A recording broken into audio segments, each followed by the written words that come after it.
Kalaulah baginda Nabi alaihi salatu wassalam yang diajar langsung oleh Allah, yang berikan dia ilmu langsung dengan wahyu, tetap tidak bisa diterima oleh semua orang.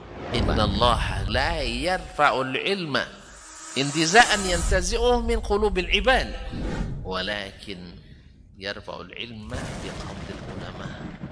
Bahkan sebagian besar orang pada waktu itu menolak Nabi alaihi salatu wassalam. Tetapi Nabi sallallahu alaihi wasallam mengajarkan kita untuk tidak patah arang dan tidak pernah berhenti berdakwah. Allah tidak mengangkat ilmu dengan mencabutnya dari hati-hati manusia, tidak, tetapi dengan mewafatkan para ulama. Mana yang lebih afdal, ahli ibadah atau ahlul ilmi? Dari semua sisi ahlul ilmi lebih afdal daripada ahli ibadah. Sampai tidak tinggal satu orang pun ulama. Ittakhadzan nasu ru'usan juhalan. Ketika tidak seorang alim pun yang tinggal, akhirnya orang-orang mengambil para pemuka-pemuka yang jahil.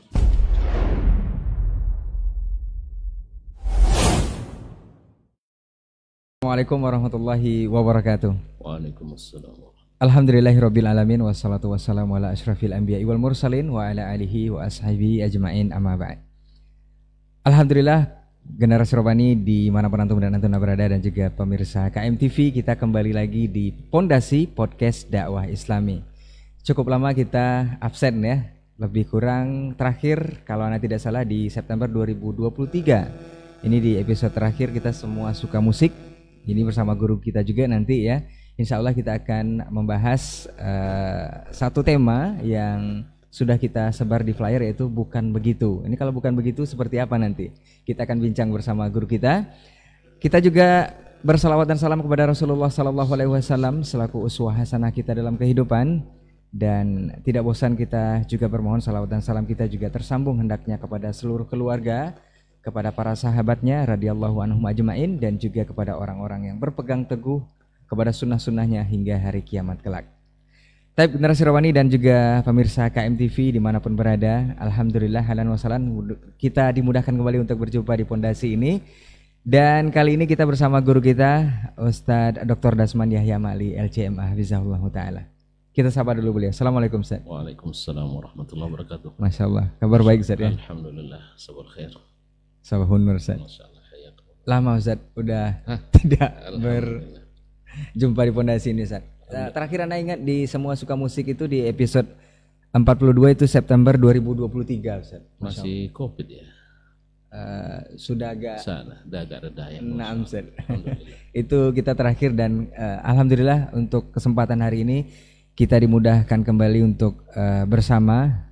Insya Allah memberikan banyak faedah nanti untuk antum yang menyimak program ini, dan apa saja nanti akan disampaikan oleh guru kita terkait tema kita. Judulnya bukan begitu Ustaz. Ini kalau bukan begitu begini aja.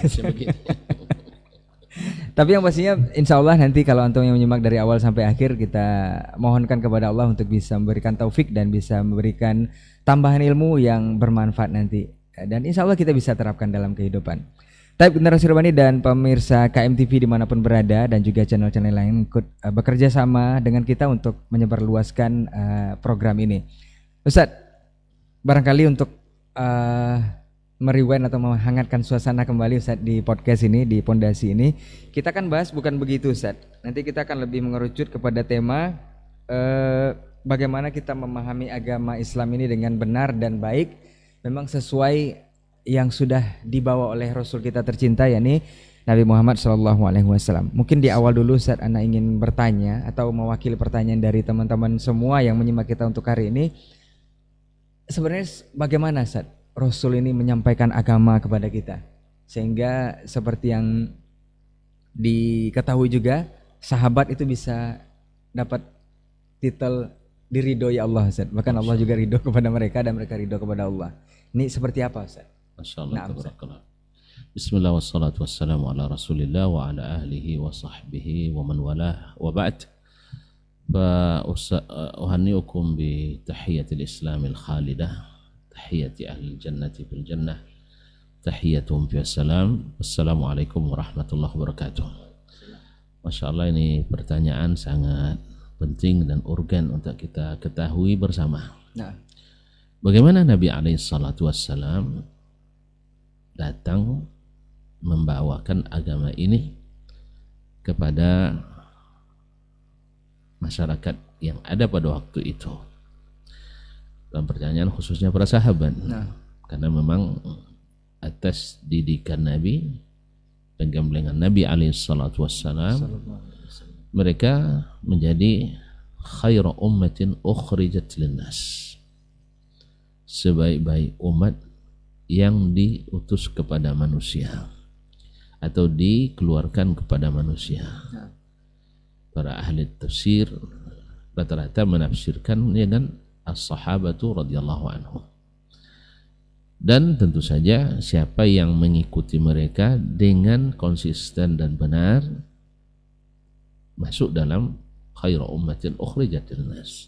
Tapi yang paling patut mendapatkan itu adalah para sahabat Nabi SAW. Sebagaimana disinggung juga dalam pertanyaan tadi, mereka mendapatkan ridha Allah Subhanahu wa taala.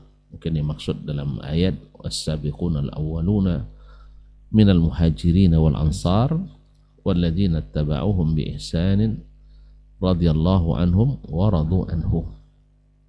Orang-orang yang dahulu dan pertama-tama masuk Islam serta siapapun yang mengikuti mereka. Tapi mengikuti dipakai kalimat bi ihsan. Ihsan adalah kalimat, kalau diartikan secara harfiah, letterless, adalah dengan baik. Kalau diartikan lebih bebas, profesional. Artinya dengan ilmu dan sesuai dengan yang ditunjukkan SOP-nya. Jadi profesional itu adalah mengikut kaidah-kaidah yang benar, mengikuti petunjuk yang benar. Jadi mereka yang mengikuti dapat itu karena mengikuti as-sabiqun al-awwalun minal muhajirina wal ansar, dari kalangan muhajirin dan ansar. Walladzina taba'uhum bi ihsanin, mengikuti mereka dengan benar, dengan baik, dengan profesional.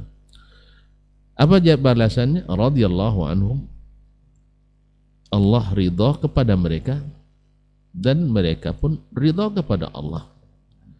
Allah ridha pada mereka, mereka ridha pada Allah. Ini subhanallah, didahulukan ridha Allah. Ya. Dan kalau Allah sudah ridha, pasti mereka ridha dengan apa yang Allah perintahkan kepadanya. Maka kita sebenarnya butuh ridha Allah itu. Karena kalau dia sudah ridha, kita akan ridha dengan apapun yang disampaikannya, apapun yang diberitakannya, apapun yang diperintahkannya, apapun yang dianjurkannya. Kalau sudah ridha sama ridha, jadilah kita saling mencintai antara kita dengan Allah Tabaraka wa Ta'ala.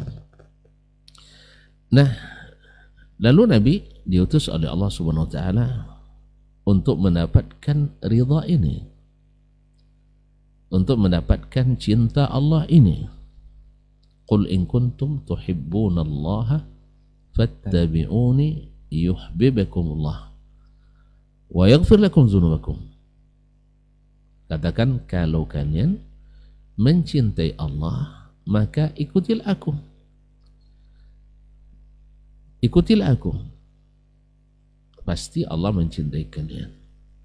Sekali lagi, Nabi adalah manusia yang berhasil mendapatkan cinta Allah. Tidak ada kita meragukan satupun orang beriman bahwa manusia yang paling dicintai Allah adalah Rasulullah Sallallahu Alaihi Wasallam. Berarti kalau kita ingin kita mendapatkan cinta Allah itu, caranya ya ikut Nabi Alaihi Wasallam. Bukan mencari lagi jalan-jalan lain, bukan mencari lagi cara-cara yang tidak dipakai dan tidak laku di zaman atau di Nabi dan kalangan di kalangan Nabi dan para sahabatnya. Kenapa begitu? Karena kita sudah diberikan pula oleh Allah Subhanahu wa taala sebuah pernyataan yang membuat kita ridha juga. Apa itu? Al-yawma akmaltu lakum dinakum wa atmamtu alaikum ni'mati wa raditu lakum al-islam madina. Hari ini itu di haji wada, haji pertama terakhir Nabi alaihissalam. Selepas itu Nabi hanya tinggal bersama para sahabat dalam hitungan puluhan hari. Setelah itu Nabi dipanggil oleh Allah Subhanahu wa taala. Makanya Abu Bakar mendapatkan ayat ini, beliau menangis. Sahabat pada umumnya senang dan gembira, tapi tidak buat perayaan lah. Jadi senang dan gembira, tapi tidak dengan perayaan. Kalau yang definisi syukuran pakai perayaan itu kan kita. Kalau para sahabat enggak, gembira semakin taat, semakin banyak berbuat, semakin tunduk dan semakin dekat kepada Allah Subhanahu wa taala. Kalau kita kalau syukuran kadang-kadang semakin jauh dari Allah. Ini kita lihat di hari-hari mensyukuri nikmat kemerdekaan ini. Subhanallah, auzubillah, banyak sekali acara yang isinya adalah kufur nikmat pada Allah Subhanahu wa taala. Sampai malam-malam masih kita dengarkan hal-hal yang membuat murka Allah Subhanahu wa taala di sana sini. Acara-acara yang mencampur adukkan antara yang tak boleh dicampur, laki-laki perempuan dicampur di malam hari tanpa ada yang membatasi. Ini adalah bukan mensyukuri, tapi adalah mengkufuri nikmat. Kita khawatir berkah yang telah kita dapat dengan merdeka ini justru dicabut Allah SWT dari kita. Dicabut, bukan dicabut negeri ini dicaplok orang lagi, bukan mungkin, tapi adalah loyalitas kita tidak lagi pada bangsa ini. Sahih? Yang kita kerjakan bukan lagi kemaslahatan bangsa ini, tapi yang kita pikir bagaimana orang lain puas, walaupun kita mengorbankan adat dan budaya asli kita. Sekarang misalnya kita nak buat acara yang ingin kita puaskan adalah turis mancanegara. Padahal kadang-kadang turis mancanegara tidak tahu adab, tidak tahu sopan santun, tidak ada kaedah-kaedah, ada istiadat, norma dan etika. Mereka kan orang-orang tidak beragama. Agama ada tapi tidak dilaksanakan. Kembali ke yang tadi, Nabi alaihissalam menjadi contoh yang terbaik, telah mendatangkan agama ini dengan kesempurnaan dan semua itu di atas bimbingan wahyu. Jadi sebenarnya agama ini ya bukan ijtihad Nabi atau dengan rapat-rapat paripurna lalu melahirkan aturan dan undang-undang. Mubes atau munas gitu saja. Mubes atau munas atau munaslup dan sebagainya. Bukan pula dengan simposium, seminar, ya studi akademis. Ini langsung Allah sendiri yang karenanya kita diciptakan di permukaan bumi untuk beribadah kepadanya. Jadi Nabi itu dibimbing oleh Al-Alimul Khabir, Al-Alimul Hakim, yang mengetahui maha bijaksana. Dan dia katakan, dah hari ini sudah sempurna Al-Islam, dan aku sudah ridhoi Al-Islam. Islam itu, ini kalimat alif lam dalam bahasa Arab ini punya makna. Islam mana? Islam Indonesia? Enggak. Islam Nusantara? Bukan. Islam Wahabi? Enggak. Ya, Islam Hizbi? Tidak. Lalu Islam yang mana? Al-Islam yang tidak menerima idhafat, tidak memerlukan tambahan. Kalau dalam bahasa Arab idhafat itu maknanya ditambahkan. Ada setelahnya berarti. Ada setelahnya kalimat untuk makna yang lebih lengkap. Misalnya rajulul amni, yaitu petugas keamanan. Ya, rajulul amni atau aparat keamanan. Kalau rajul saja tidak jelas, karena perlu idhafah. Atau misalnya talib, penuntut. Penuntut apa? Tidak jelas. Bisa saja penuntut kasus, bisa saja penuntut hak. Tapi ketika jelaskan talibul ilmi, penuntut ilmu. Atau misalnya mudir, direktur apa? Bisa direktur rumah sakit, direktur sekolah, direktur perusahaan, tapi belum jelas. Tapi kalau ini tidak, al-Islamu, Islam itu yang mana? Islam yang telah dibentangkan, diajarkan, dijelaskan, dilaksanakan, diturunkan oleh Rasulullah Sallallahu Alaihi Wasallam kepada para sahabatnya. Jadi nggak perlu tambahan sebenarnya, Ustaz, ya? Tidak ada. Kalau antum mau dapat cinta Allah, mau dapat ridha Allah, mau selamat menempuh jalan Allah, tidak ada tambahan. Tidak ada tambahan. Nah, mesti mengikut Rasulullah Sallallahu Alaihi Wasallam. Makanya segala tambahan-tambahan mesti menyesatkan dan melahirkan penyimpangan. Baik yang berdalil, yang sahih tapi salah pengambilan dalil, atau berdalil kepada dalil-dalil yang baik. Sebab Nabi SAW tidak pernah berdalil kecuali kepada yang stabil dari Allah SWT. Sebentar. Jadi Nabi SAW datang membawa ilmu, kemudian membawa amal. Walladzi arsala rasulahu bil huda wa dinul haqq. Dialah yang telah Allah yang telah mengutus rasulnya membawa al-huda. Apa itu al-huda? Para ulama tafsir banyak menafsirkan, di antara tafsirnya adalah mengutus dengan membawa al-huda, yaitu al-ilmu an-nafi', yaitu ilmu yang bermanfaat. Ini tafsir diriwayatkan dari Ibnu Abbas, Abu Aliyah dan lain-lainnya, bahwasanya yang dimaksud dengan al-huda al-ilmu an-nafi'. Wa dinil haq, dan agama yang hak itu adalah al-amalu as-salih. Al-amal as-salih. Ini di antara tafsir atau tafsir yang paling masyhur bagi ini. Berarti Nabi bawa ilmunya dan bawa prakteknya. Oleh sebab itu kaum muslimin dan muslimat dirahmati Allah Subhanahu wa taala, Ahlus Sunnah punya kaidah, yaitu bahwasanya al-a'mal asy-syar'iyyah ats-tsabitah la budda an tastanida ila adillatin sahihatin sarihah. Bahwa amalan-amalan yang dikerjakan, disyariatkan itu mesti berlandaskan dalil-dalil yang sahih dan sarih. Mesti berdasarkan dalil-dalil yang sahih dan sarih. Kalau antum nak mengatakan ini diamalkan, mana dalilnya? Mana dalilnya? Jangan tanya mana dalil yang melarang. Karena hukum asalnya berkeyakinan, berakidah, beribadah, hukum asalnya antum tak boleh meyakini kecuali dengan dalil. Sesatnya orang yang sesat di masa jahiliyah karena mereka berkeyakinan tanpa dalil, atau beribadah tanpa dalil. Sesat mereka. Dan sesatnya orang setelah Islam, setelah Nabi SAW juga karena tadi tidak berdalil yang sahih. Oleh sebab itu kaum muslimin dan muslimat dirahmati Allah SWT, perlu kita untuk mengamalkan agama ini dengan dalil-dalil yang sahih. Baik sahih dari sisi periwayatannya atau sahih dari sisi pengambilan dalilnya.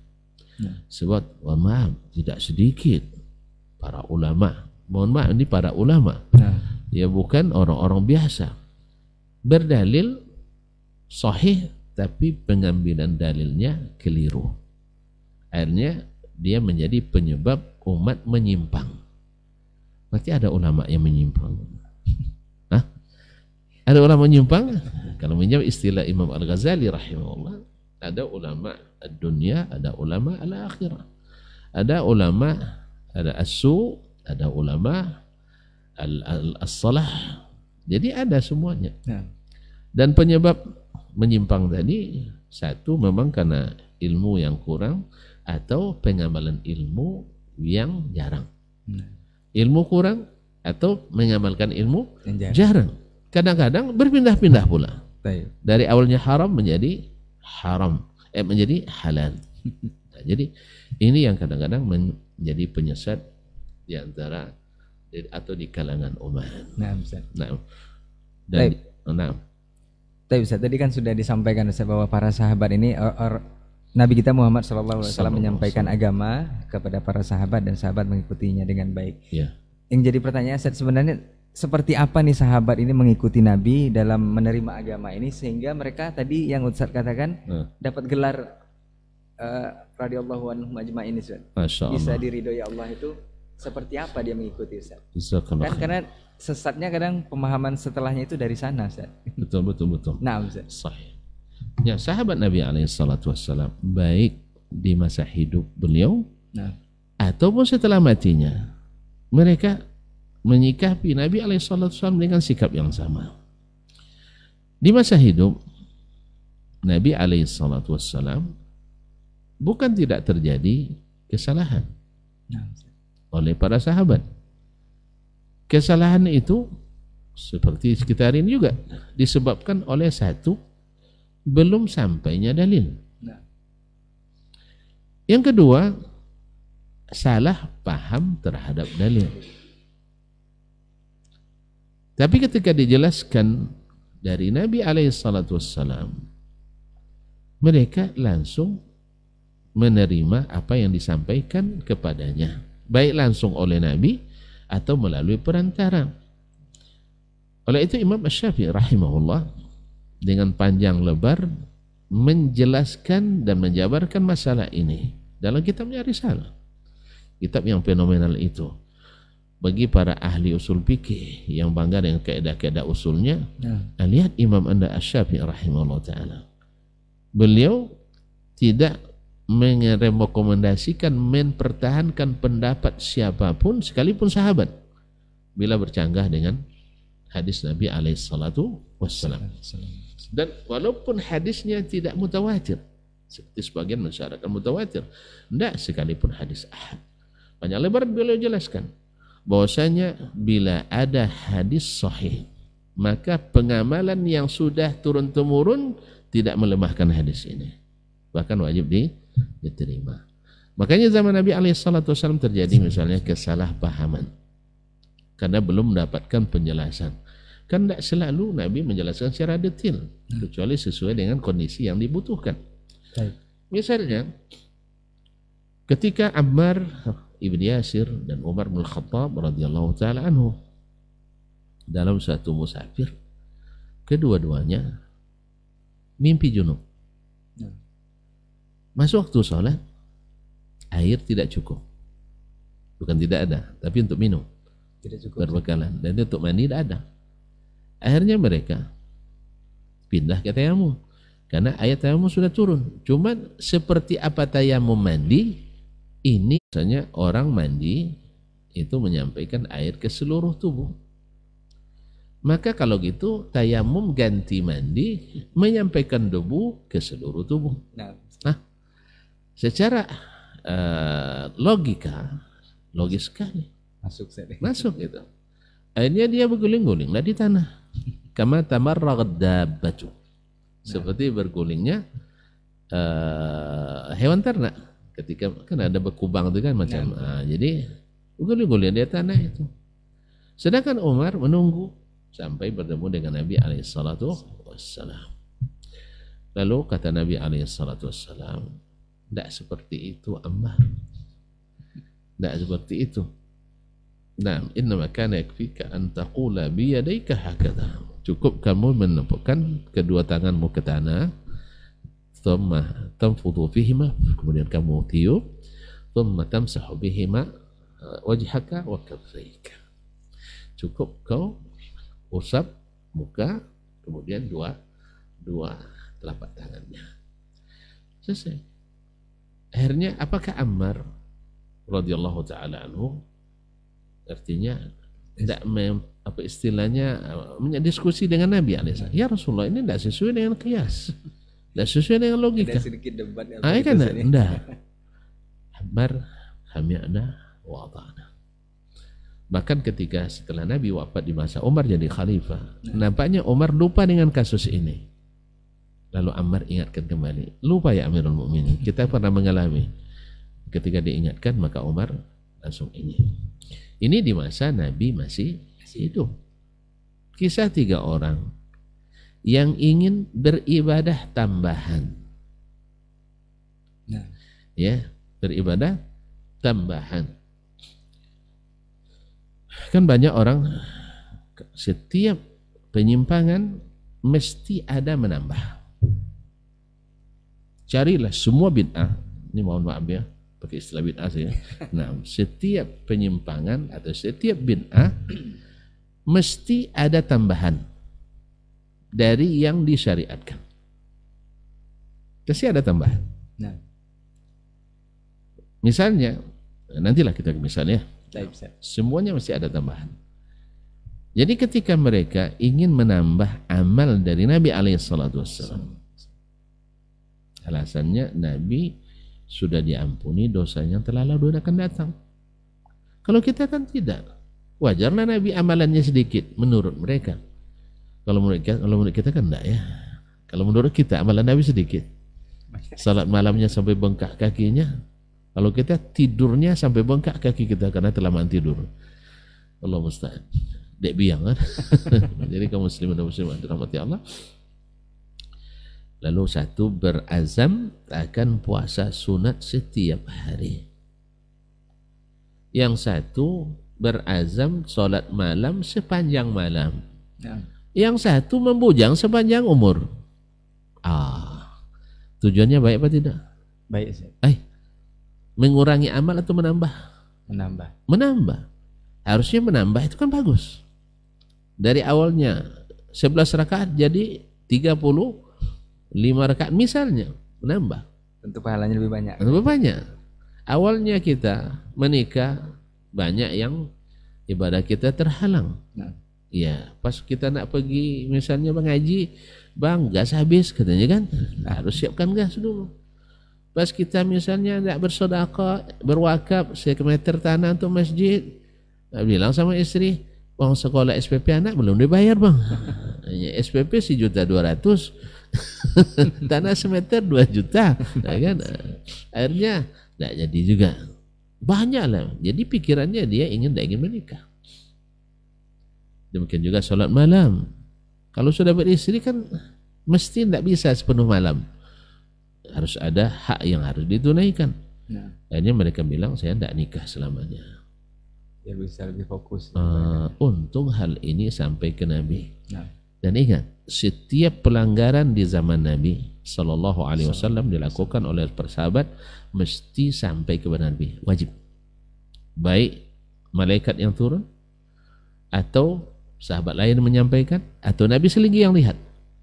Makanya setiap yang didiamkan, setiap amalan di zaman sahabat, Nabi masih ada, Nabi masih ada, Al-Quran masih turun, maka dianggap syar'i. Kalau sempatlah sahabat sekarang misalnya mereka bikin acara sembunyi-sembunyi wirid Yasin ya, misalnya, dan itu Nabi masih hidup, maka kita kata itu syar'i. Apa sebab? Tidak boleh sesuatu terjadi zaman Nabi tidak diketahui oleh Nabi SAW yang berkaitan dengan syariat. Makanya tidak ada yang tidak diriwayatkan. Apa yang terjadi di zaman Nabi dan para sahabat. Kalau tidak diriwayatkan berarti tidak ada. Ma'asyul kiram, akhirnya terdengar oleh Nabi SAW. Lalu Nabi naik mimbar. Dan ini juga pelajaran dan iktibar bagi kita. Nabi tidak menyebutkan si fulan diumumkan namanya, tidak penting. Karena yang penting kan tidak ada kaitannya konsekuensi hukum pidana perdata kan tidak ada. Jadi tidak perlu diumumkan. Dan ini manhaj ilahi. Betapa banyak kita diampuni Allah tak disebutkan nama kita di khalayak ramai. Baik di dunia ditutupinya kita. Di akhirat nanti kita dihisab dengan cara tertutup. Ibaratnya wawancara tertutup. Tapi kalau yang terbuka pasti celaka. Kalau terbuka kadang-kadang berat hisabnya, pasti celaka. Maka nanti kalau sempat antum dipanggil, lalu diturunkan hijab, tidak dilihat oleh yang hadir, bagaimana kita dihisab, itu tidak boleh tenang hati kita. Sebab insya Allah, Allah katakan, kita ditanya, kamu bikin dosa ini? Kalau di depan Allah saja, tertutup, kan tidak malu kita ngaku kan? Iya ya Allah, dulu aku tutupi, sekarang aku ampuni, ya. Dah pulanglah, pergi masuk surga. Misal, jadi kaum muslimin. Tapi kalau seandainya dibuka depan umum, dah orang depan umum tidak mengaku dia. Dan itu salah satu cara Allah mempersulit untuk hisab kita, karena kita mempersulit diri kita di dunia. Apa sebab? Banyak amalan tak teraplikasi. Nah, bukan hanya maksiat saja, amalan banyak tapi tidak teraplikasi, tidak masuk dalam catatan kebaikan, justru masuk dalam catatan penyimpangan dan pelanggaran. Akhirnya Nabi umumkan, ma balu qaumin yaquluna kada wa kada. Ada pula orang yang mengatakan begini. Siapa orangnya?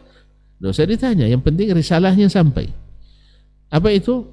Ingat, saya adalah inni a'lamukum billah. Saya yang paling berilmu tentang Allah di antara kalian.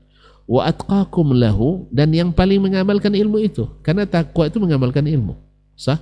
Sah. Takwa itu kan melaksanakan perintah, meninggalkan larangan. Kapan kita tahu perintah? Bila ada ilmu. Kadang bila ada larangan, ada ilmu, diamalkan. Maka takwa bagi orang yang tidak mengamal, tidak beramal, tidak ada takwa. Takwa namanya. Kalau takwa itu mesti mengamalkan ilmu, dan ilmu mesti benar. Perintah Allah, bukan perintah siapa? Perintah Allah Subhanahu Wa Taala. Jadi kaum muslimin, para pemirsa, para pendengar yang dirahmati Allah Subhanahu Wa Taala. Jadi Nabi SAW mengumumkan itu. Lalu dia ingatkan, inni usalli wa anam. Saya ada sholat malam, ada juga tidurnya. Kemudian wa asum wa uftir. Saya berpuasa, ada pula hari-hari saya tidak berpuasa. Wa atazawwajun nisa. Saya nikah dengan banyak wanita, bukan satu, banyak wanita. Kalau kita satu aja tidak cukup ya. Sudah cukup. Sudah cukup. Alhamdulillah. Sudah cukup satu, alhamdulillah. Kebanyakan kita sudah cukup satu ya.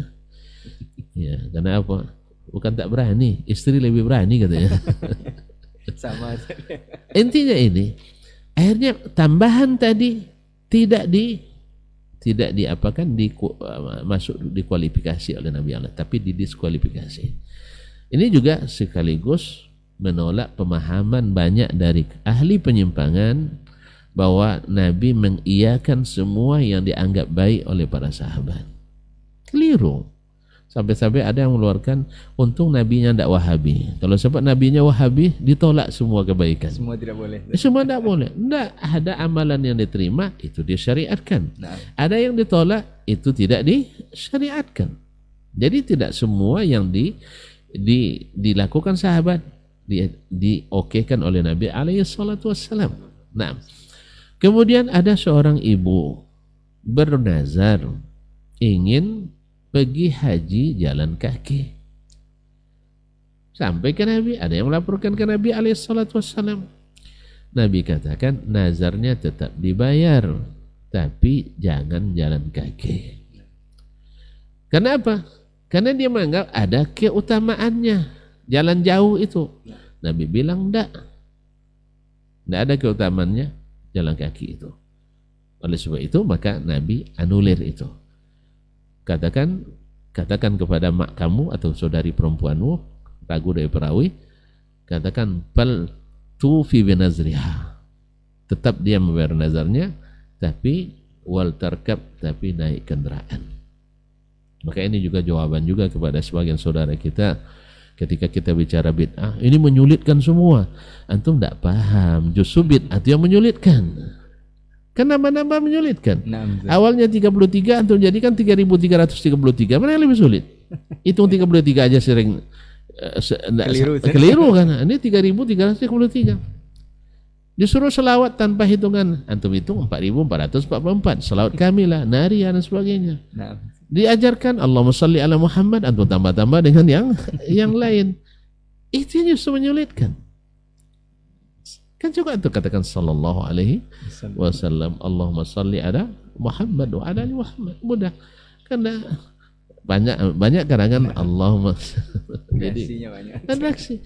Ini yang justru menyulitkan. Ya, jangan salah. Justru Nabi SAW masalah keduniaan. Apa beda masalah keduniaan dengan agama? Kalau masalah keduniaan itu masuk dalam urusan agama, dia tidak merubah agama. Ya, berarti dia masalah keduniaan. Misalnya kamera disyuting orang sholat di Masjidil Haram, Masjid Nabawi, disebarkan seluruh dunia. Menurut antum dengan di TV kan itu berubah cara sholat? Tidak berubah. Berarti kamera ini bukan bid'ah. Yang dilarang Nabi itu merubah agama. Tapi katanya hal baru. Bukan yang baru. Nah, di sinilah letaknya. Memang harus paham agama sebelum jadi dai agama. Makanya bukan begitu. Makanya bukan begitu. Jadi kalau seandainya naik pesawat pergi haji, apakah merubah manasik haji kita? Tidak. Tidak ada yang berubah. Tidak ada yang berubah, tetap ihram di miqat. Bedanya adalah yang jalan kaki ihramnya di atas tanah, yang naik onta ihramnya di atas onta, yang naik bus di atas bus, yang di pesawat dia dalam pesawat. Tidak mungkin pula parkir dulu di miqat, tidak mungkin. Nah, makanya tidak merubah agama.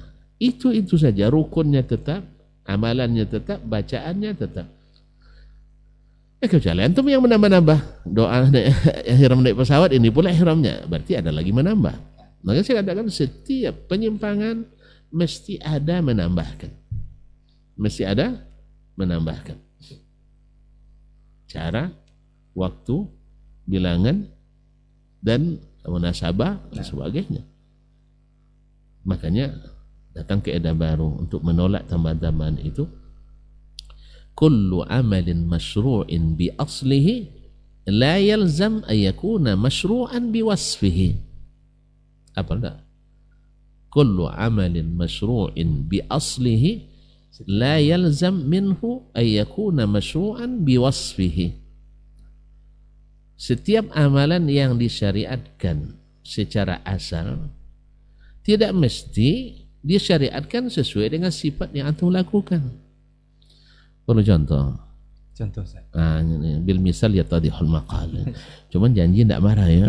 Ini kalau sudah sampai ke contoh antum sudah suka ini nyalah-nyalahkan orang. Contoh. Nah, baik. Bersalawat kepada Nabi disyariatkan atau tidak? Disyariatkan. Ada fadilatnya? Hah? Nah, ada. Bahkan dalam sebagian amalan wajib. Sah? Sah. Misalnya apa? Salat. Dalam salat, terus dalam khutbah. Khutbah juga berganti salat, wajib. Sahih? Sahih. Nah. Tapi apakah setiap sifat salawat disyariatkan? Setiap bentuk salawat disyariatkan? Seperti salawat koplo? Enggak. Salawat ini dan itu disyariatkan? Enggak. Nah ini yang maksudnya kullu amalin masyru' bi asli. Hukum asalnya salawat dianjurkan. Tapi tidak semua sifat salawat dibolehkan, disyariatkan, kecuali ada dalilnya. Kecuali ada dalilnya. Nah sekarang antum misalnya selesai sholat berjamaah, kan karena rantaian awalnya sudah ada tambahan, selesai sholat zikir bersama, doa bersama, kan ini tambahan nih. Tambahan atau asli nih? Syekh, tambahan. Serius ini? Antum tahu dari mana itu tambahan? Hah? Kan zikir dianjurkan, doa dianjurkan. Nah, iya dianjurkan. Tetapi kata Allah SWT, fazkurullaha qiyaman aw qu'udan aw ala junubikum. Boleh berzikir sambil berdiri. Bagi yang ingin cepat, Assalamualaikum warahmatullahi balas baca sedikit setidaknya Allahumma antas salam minkas salam astagfirullah Allahumma antas salam minkas salam tabarakta ya dzal jalali wal ikram. Habis itu dia berdiri terus dilanjutkan zikirnya sambil berjalan. Maklum misalnya antum orang sedang ada tugas di kantor. Terus sekarang misalnya komat jam 1 udah ini kan selesai sholat, jam 1 lewat. Mungkin terlambat kantor, maka antum setelah dia salam imam, antum langsung berdiri. Ini boleh, fazkurullaha qiyaman wa Kemudian wa qu'udan, bagi yang punya waktu tetap duduk di tempatnya. Tapi bagi yang sudah capek, wa ala junubikum, berbaring pun boleh. Itu tandanya bahwasanya zikir selepas sholat adalah urusan pribadi. Karena ada yang boleh berdiri, ada yang boleh yang duduk, ada yang boleh sambil berbaring. Tapi kalau seandainya harus bersama, tentulah terpaku semua di situ. Ini tambahan lagi. Baik. Habis itu ditambah lagi dengan doa bersama lagi. Tambahan lagi. Ada dalilnya? Saya tidak punya. Kalau antum punya, sampaikan. Ya, yang saya tahu tidak ada dalilnya. Sahih? Nah, kemudian selepas itu, selepas salam, selesai doa, taqabbalallahu minkum. Tambah lagi enggak? Minna wa minkum. Habis itu tambahan juga ya. Habis itu berdiri beramai-ramai, berlingkar, bersalaman. Sah? Sambil salaman? Bersalawatan. Sallallahu alaihi wasallam dan seterusnya. Tergantung ini, ada yang bilang salatullah salamullah ala taha rasulillah dan seterusnya. Yang penting bersalawat dan bersalaman. Taib, ma'asyiral kiram dirahmati Allah. Benar enggak pelaksanaan ini? Dalam bentuk seperti ini, wasf, sifat salawat seperti ini disyariatkan atau tidak? Kenapa tidak? Tidak ada contohnya. Tidak ada dalilnya. Jangan bilang contoh. Jangan contoh orang tidak. Tidak ada dalil. Oh, ada dalilnya Ustaz. Tidak ada dalilnya. Nah itu dia. Hadis riwayat Tirmizi dan lainnya bahwa Nabi SAW mengatakan ma min muslimaini yaltaqiyani ya fayatasafahani wa yusalliyani ala nabi sallallahu alaihi wasallam illa ghufira dzambuh atau kama qala sallallahu alaihi wasallam, tidaklah dua orang muslim saling bertemu lalu berjabat tangan habis itu bersalawat kepada Nabi sallallahu alaihi wasallam. Baik, berarti ada dalilnya. Bertemu, bersalaman, bersalawat. Berarti ada dalilnya. Ini yang kaum muslimin dan muslimat dirahmati Allah Subhanahu wa taala. Dalilnya ada tapi mesti ada tambahannya. Tambahan apa? Sifatnya. Nah. Antum tahu di mana? Pernahkah? Pertama saya tanya, hadis ini pernah didengar oleh Nabi? Ini dia mengucapkan. Otomatis didengar. Otomatis didengar. Kemudian dia paham enggak dengan hadisnya? Pasti paham. Paham. Taib. Kalau hadis ini sahih, didengar enggak oleh para sahabat? Dengar. Taib, didengar oleh para sahabat. Baik, ketika didengar hadis oleh para sahabat, mereka paham atau tidak? Paham. Terus mana beda nggak paham antum dengan paham mereka? Mungkin berbeda. Antum bilang mungkin, ya. Antum berbahasa basi, antum tahu. Beda memang. Sebab tak satu pun riwayat yang menunjukkan bahwa sahabat selesai salat pertama, tidak ada zikir bersama. Sahih? Sahih. Yang kedua, tidak ada doa yang dipimpin. Yang ketiga, tidak ada mereka melingkar seperti yang antum lakukan hari ini. Subhanallah, 100 tahun mereka hidup. Ya, 100 tahun mereka hidup. Karena Nabi katakan setelah 100 tahun nanti, itu katakannya selepas haji wada. Tidak ada lagi yang hidup hari ini yang masih tertinggal di atas permukaan bumi. 100 tahun mereka, para sahabat hidup, tidak satu pun mereka yang mengamalkan ini. Berarti tidak ada satu pun mereka yang paham. Atau dibalik sudah paham. Kalau antum bilang tidak paham sahabat, berarti antum mungkin ikut Syiah antum. Hanya orang Syiah berani sahabat bilang tidak paham, atau orang Mu'tazilah, atau sebagian ahlul kalam. Tidak mungkin tidak paham. Terus mereka enggak paham, mereka paham. Tapi paham kita berbeda dengan sahabat. Kira-kira antum enggak malu sama sahabat berbeda pendapat? Malu Ustaz. Semua mereka ijma' meninggalkannya. Tiba-tiba antum berani melakukannya. Kembali ke yang tadi. Nah. Mereka radhiyallahu anhu wa anta.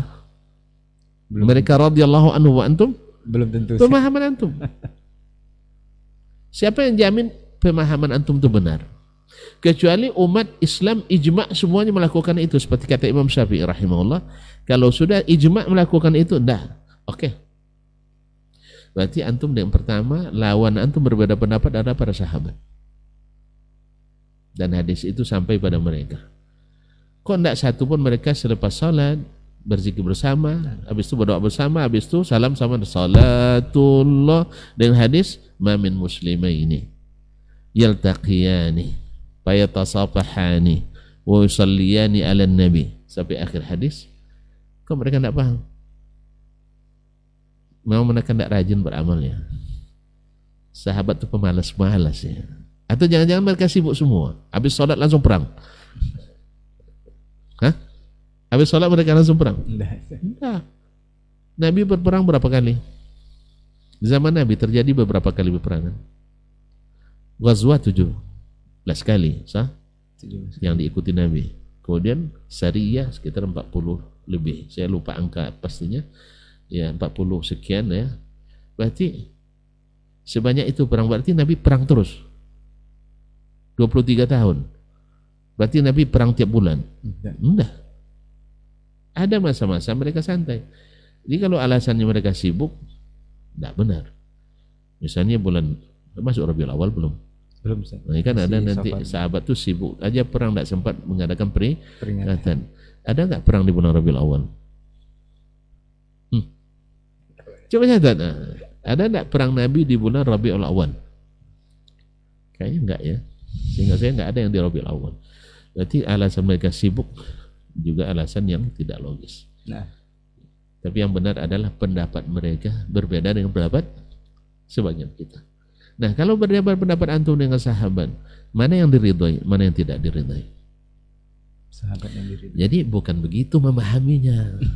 Harus begini. Begini seperti Nabi alaihissalatu wassalam memahami. Ada yang maksud Nabi tidak mengamalkan dan sahabat juga tidak mengamalkan. Lalu antum dapat dari mana itu? Nah, itu dia. Sebagai ini dianjurkan selesai sholat melingkar dengan baca selawat dengan hadis itu. Pemahaman siapa? Makanya kata orang Arab, yuridu sa'dunil ibil wa sa'dun mustamil. Maha kadza ya sa'du turidul ibil. Ada namanya penggembala unta, namanya Sa'ad. Dia membawa unta minum tapi sambil berselimut. Berarti orang pemalas ya, berselimut, tangannya dalam selimutnya, mungkin karena kedinginan. Lalu kata orang-orang, enggak begini caranya kasih minum onta, weh katanya, nanti ditendang onta kamu. Jadi memahami hadis tadi dengan cara pemahaman kita jauh dari pemahaman as-salafus salih. Ini yang membuatkan penyimpangan itu.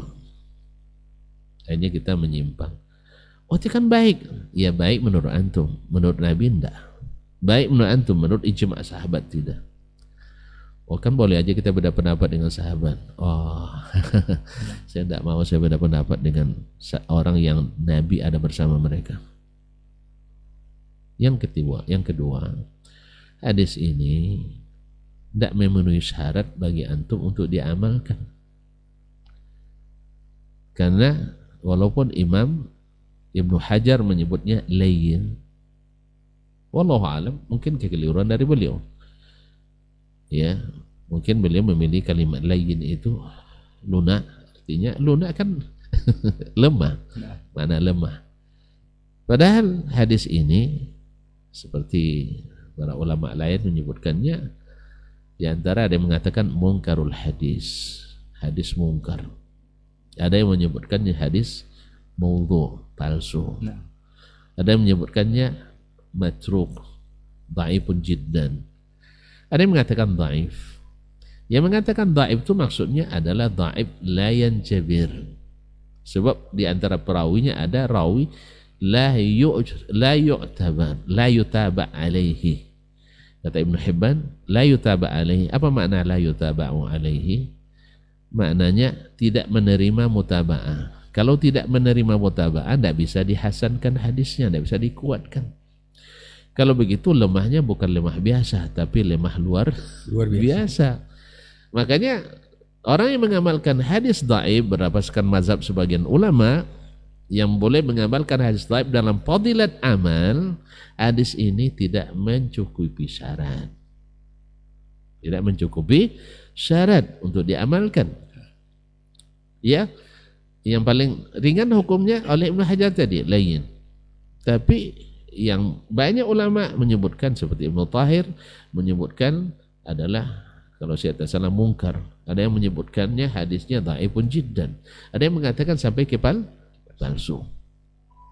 Oleh sebab itu kan syarat mengamalkan hadis dhaif untuk fadilat amal, satu ada hukum asalnya dalam hadis atau hadis yang sahih atau ayat. Okeylah, selawat ada sabit dalam hadis sahih, bahkan dalam Al-Quranul Karim ada untuk perintah bersalawat. Yang kedua, tidak meyakini itu dari Nabi Sallallahu Alaihi Wasallam. Tidak meyakini dengan Nabi berarti tidak ada hadisnya lah. Ini yang tidak bisa ditepati syarat ini. Yang ketiga, tidak terlalu lemah. Dan hadis ini alhamdulillah sangat lemah. Jadi kalau antum nak tegakkan ini juga berarti antum satu berbeda pendapat dengan Nabi dan para sahabat dalam mengamalkannya.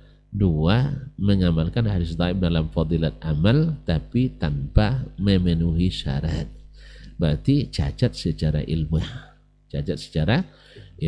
Oleh sebab itu, ucapkanlah selawat tapi tidak perlu sambil mengamalkan hadis lemah sekali ini. Karena hadis yang sangat lemah sama dengan tidak ada. Kalau kita ada berarti kalau kita amalkan mengamalkan amalan yang tidak disyariatkan. Ada dalil sahih tentang selawat, iya. Maka kembali ke kaidah tadi, kullu amalin masyru'in fi aslihi la yalzam minhu ay yakuna masyru'an fi wasfihi. Setiap amal yang disyariatkan asalnya tidak otomatis disyariatkan dengan semua sifatnya, kecuali ada sifat yang disebutkan dalam dalil. Maka dalil wajib hukumnya dengan dalil yang sahih dan sharih. Inilah manhajnya para sahabat Nabi alaihissalam. Jadi sesuai pertanyaan antum, itu waktu Nabi masih hidup diperbaiki langsung oleh Nabi. Setelah Nabi mati pun mereka juga bersikap yang sama. Kalau ada di antara mereka yang agak sedikit lambat menerima, itu ditegur keras oleh sahabat yang lain. Barangkali antum pernah atau dengar bagaimana Umar radhiyallahu anhu yang kata orang keras, tapi kalau dengar Nabi, dengar ayat dan hadis Nabi langsung lunak dia. Tapi ada sebagian sahabat atau mungkin sebagian tabi'in, ada sebagian sahabat ketika ditegur oleh sahabat yang lain dia tidak terima, sahabat yang lain bilang kalau begitu kita tidak bisa lagi tinggal di tanah yang sama. Kita tidak bisa lagi duduk di satu rumah yang beratap yang sama. Disampaikan hadis Nabi, kamu tolak dengan pendapat, dengan amalan. Maka akhirnya kisah Abdullah bin Umar dengan anaknya Bilal. Bilal kan gubernur. Lalu sampaikan oleh ayahnya Abdullah bin Umar bahwa Nabi SAW mengatakan, la tamna'u ima Allahi masajidallah, jangan kalian larang hamba-hamba Allah yang perempuan datang ke masjid-masjid. Bilal sebagai penguasa lupa dia itu ayahnya. Ya biasanya penguasa itu gitu kan, nampak boleh kan. Dia bilang, wallahi lam na'annahunna, demi Allah kami akan larang mereka. Dan dia punya alasan logis, sebab wanita sudah banyak tidak memperhatikan lagi adab-adab di rumah Allah.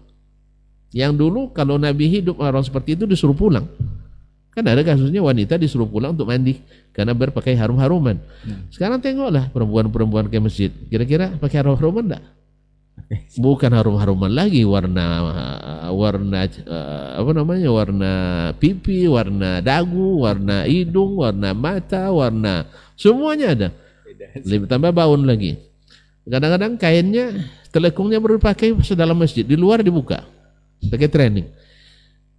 Ya ibu, di luar tuh lebih patut ditutup daripada dalam. Pada masjid sudah khusus. Nah, jadi yang begini ini sebenarnya yang membuat Bilal tadi melarang. Tapi karena dia menadu sabda Nabi dengan pendapatnya, ayahnya Abdullah marah semarah-marahnya. Sampai perawi mengatakan dia mencaci anaknya dengan cacian yang sangat dahsyat.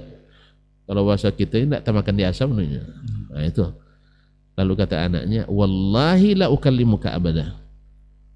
Demi Allah saya tidak mau bicara lagi dengan kamu, kata Abdullah bin Umar kepada anaknya. Nabi bicara kamu tentang dengan pendapat. Ya. Begitu dia. Dahsyatnya kaum muslimin. Nah, sekarang Nabi mengamalkan, antum mengamalkan yang lain, tidak segan. Sahabat sepakat semua meninggalkan, tidak segan. Kemudian hadis yang dipakai ada hadis yang hampir dikatakan palsu. Antum tidak segan. Jadi kaum muslimin, jadi bukan begitu cara memahami agama ini. Ya. Pakailah cara mereka, yaitu para sahabat Nabi alaihissalatu wassalam. Demikian juga dalam masalah akidah. Ya, kalau mereka tidak mengenal akidah kecuali melalui Al-Quran dan Sunnah. Yang kedua, mereka tidak menggunakan akal kecuali sebagai alat, bukan sebagai komando, bukan sebagai pemimpin. Nah, kalau antum semua ayat dan hadis harus sesuai akal antum itu sedang bermasalah. Karena sahabat dulu menjadikan akal itu hanya sebagai alat, bukan sebagai ini. Ibaratnya antum nak ke dokter spesialis, naik beca atau ojek. Nah, memang dia nyampaikan ke antum ke situ karena dia yang tahu jalan. Tapi jangan ikut campur tentang resep. Nanti ketika antum selesai dokter spesialis, Pak, apa resepnya obatnya? Ini salah tuh Pak katanya. Antum terima cerita tukang ojek atau cerita dokter spesialis? Dokter lah, jangan kepada tukang ojek. Akal itu seperti itu. Kalau orang tukang ojek kadang suka ngoceh kan. Oh enggak masuk akal itu, enggak benar itu. Kok mahal sekali obatnya, penyakitnya Pak ini, obatnya mahal sekali.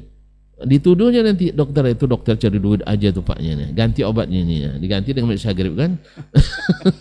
Nah, jadi begitu para sahabat menggunakan akal. Demikian para pengikut mereka dengan baik. Nah, dan yang ketiga, mereka tak memaksa akal untuk mengenali hal-hal yang gaib. Apa tidak maksud memaksakan? Ya kalau tidak terjangkau jangan dipaksa juga. Nanti hancur itu akal. Makanya banyak yang salah kaji. Ya, di pemikiran banyak yang gila. Di amalan, ya, orang sufi banyak juga gila dengan amalan-amalannya. Apa sebab? Alasannya cinta pada Allah, tapi cinta ilegal. Cinta ilegal kan sudah sering saya bilang. Kalau cinta legal tak pernah bikin orang gila. Carilah orang yang cintanya legal, tahu legal, halal, resmi. Ada yang gila gara-gara itu? Enggak ada. Semua cinta yang bikin gila cinta tidak resmi. Cinta pada janda, iya kan? Talak jatuh sayang, sayang pun tiba. Awak dah talak tiga, tak bisa balik. Maka hati-hati jangan ini. Masya Allah. Ini gila janda. Atau gila pada anak gadis orang yang orang tuanya tak terima kita. Akhirnya tergila seperti Kais dan Laila. Masya Allah. Tapi Ustaz, iya. Ini sepertinya seru perbincangannya Ustaz. Barakallahu fikum. Apalagi pagi Masya Allah. Tanpa kita tahu waktu Ustaz, udah hampir 1 jam. Tapi tadi dari perbincangan setelah Nabi menyampaikan agama, sahabat menerima dengan yang Ustadz sampaikan tadi. Kemudian kenapa terjadi penyimpangan tadi sudah disampaikan. Satu, barangkali karena ada tambahan-tambahan dan juga ada kaedah-kaedah yang mesti kita ikuti dalam memahami agama ini secara benar. Mungkin ada lagi yang disampaikan Ustadz. Sebelum kita selesai nanti mungkin setelah tahu kaedah apa nih yang mesti kita perbuat untuk memang benar-benar memahami agama secara benar sesuai yang disampaikan Rasul Ustadz. Kalau secara ringkas, barangkali perkataan Umar bin Abdul Aziz perlu hadir di hadapan kita terus. Kalau kamu nak selamat beragama, maka beragamalah seperti anak-anak di kutab. Tapi bukan maksudnya kutab Al-Patin, ya. Maksudnya di kutab anak-anak yang di TPA, anak-anak yang masih belajar, apa yang didengar itu yang dikerjakan. apa yang ditegar itu yang diyakini. Begitulah sahabat itu dulu. Ini yang mengatakan bukan saya, orang yang paham agama dan paham dunia. Umar bin Abdul Aziz rahimahullah ta'ala, dia seorang alim. Karena dia tahu setiap yang membantah pasti ada keraguan dalam hatinya. Setiap yang suruh tunggu berarti ada sesuatu yang membimbangkan dirinya. Sahih? Sahih, Ustaz. Nah, ini termasuk proporsi akal. kalau saya menambahkan begini, nah, Ustaz, antum kepada Allah dan Rasul itu seperti bawahan polisi, bawahan kepada komandan. Nah, ditampar siap. Padahal udah ditampar sini. Pada tampar kiri lagi siap. Nah, nah, disalahkan siap salah. Kerjakan, laksanakan. Sah? Sah. Padahal polisi bisa salah komandan. Sah? Allah Rasul mungkin salah? Enggak. Nah, makanya ketika Allah berbicara, Nabi bersabda, kalau itu berita yakini. Tapi kalau antum bilang tunggu dulu Rasul, saya tengok dulu, antum orang ragu. Makanya sahabat radhiyallahu anhum mencontohkan bagi kita sebanyak itu riwayat. Ketika mereka mendapat perintah, tidak ada membantah, paling-paling menanyakan kalau belum jelas. Tapi setelah jelas, mereka kembali, mereka kerjakan. Dan rata-rata perintah Allah dan Rasul itu ada dengan bahasa yang jelas. Kalau Imam Ibn Abbas ya, boleh bilang imam. Iya, sahabat Nabi SAW, Imam Mufassirin mengatakan tafsir itu terbagi 4. Satu, tafsir yang dipahami oleh semua orang. Baca Quran itu langsung paham. Yang kedua, tafsirun tafhamul Arab bilughatiha. Tafsir yang dipahami oleh orang Arab dengan kedalaman bahasanya, ketinggian sastranya. Orang Arab yang paham. Ya. Mungkin seperti yang saya sering contohkan ketika baca alhaakumut takatsur hatta zurtumul maqabir. Kalian dilalaikan oleh sikap bersaling membangga-banggakan diri dan hanya harta. Sampai kapan? Hatta zurtumul maqabir, sampai kalian, kalau terjemahan kita kan masuk kubur. Kalau Arab enggak, sampai kalian berkunjung ke kuburan. Ziarah kan kunjung artinya. Ketika dikatakan masuk, lain lagi. Makanya di Indonesia diterjemahkan maknanya enggak sedalam dalam bahasa Arab. Makanya orang kita sering bilang keperistirahatan terakhir karena dia masuk. Tapi orang Arab enggak, diartikan dengan ziarah. Makanya orang Badui langsung paham, wallahi la tub'atsunna, demi Allah kalian pasti akan dibangkitkan. Sebab apa di sini hanya kunjungan. Jelas. Makanya terjemah kadang tidak mewakili. Terjemah tidak mewakili. Cuma diartikan dengan ziarah pula di dalam bahasa Indonesia. Lain pula pahamnya nanti. Nanti ziarah kubur, nanti sore balik lagi tuh jenazah. Kan itu kan. Nah, jadi makanya dalam Indonesia diartikan dengan masuk kubur. Nah, jadi begini, sehingga harus mengorbankan pemahaman. Ya, makanya kalau ketika menafsirkan Quran dengan bahasa Arab, kalau tidak pandai bahasa Arab, coba menafsirkan Quran pasti ngaco. Nah, yang ketiga, tafsir yang hanya dipahami oleh para ulama. Yang keempat, tafsir yang hanya Allah yang tahu. Nah, kata Ibn Abbas, kebanyakan tafsir yang pertama, kemudian yang kedua. Yang tidak diketahui kecuali oleh ulama itu sedikit cuma.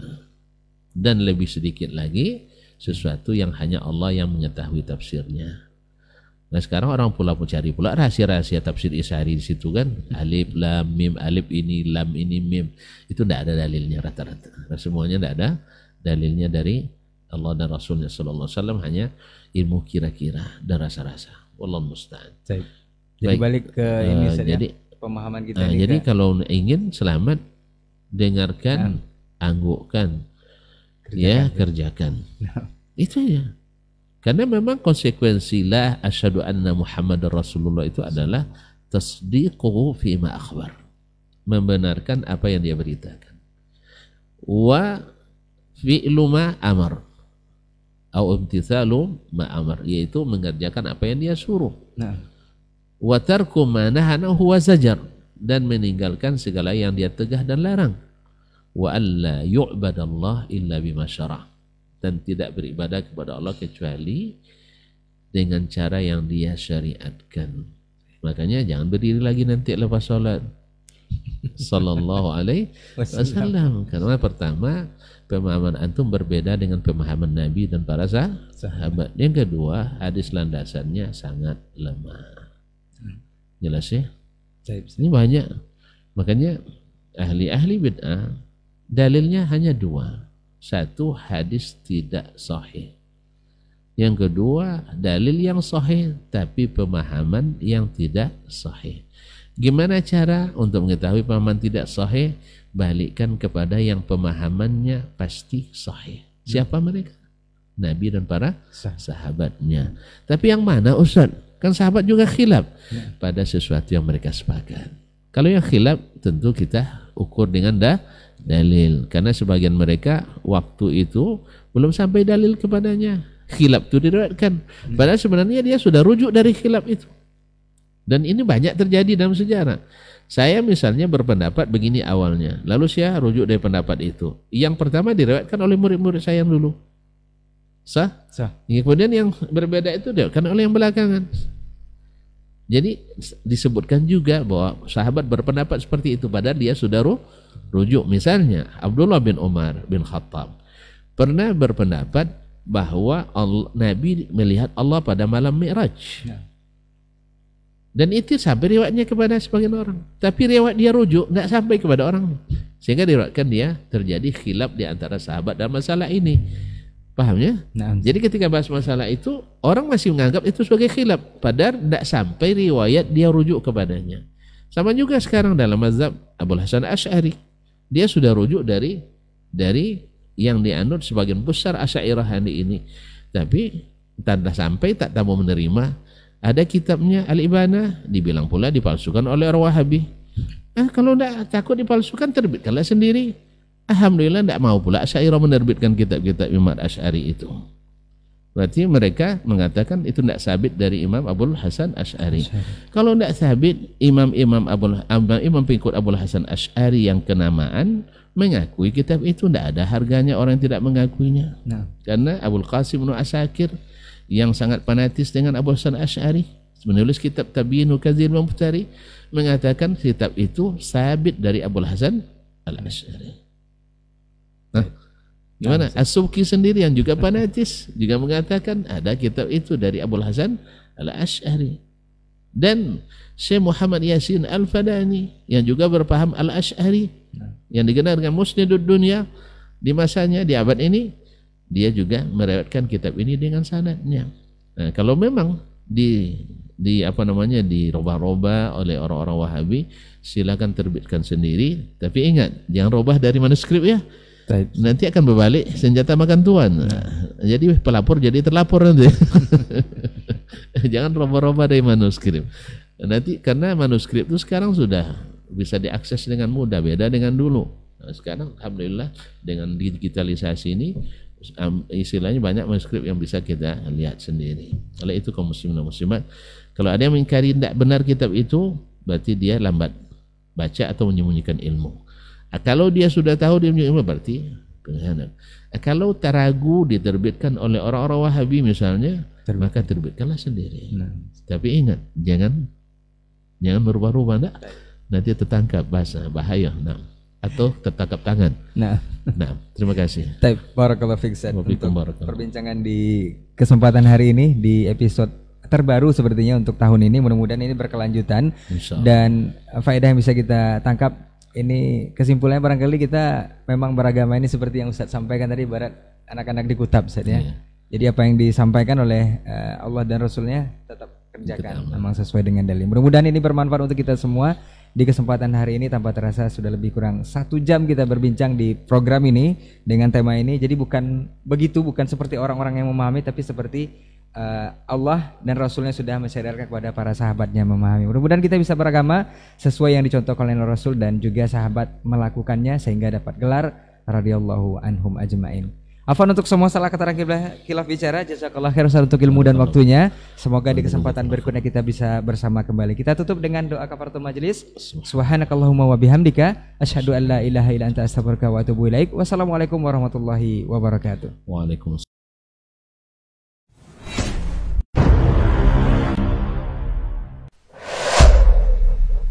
Dunia dan seisinya ini bagi Allah tak sama nilainya dengan sebelah sayap lalat.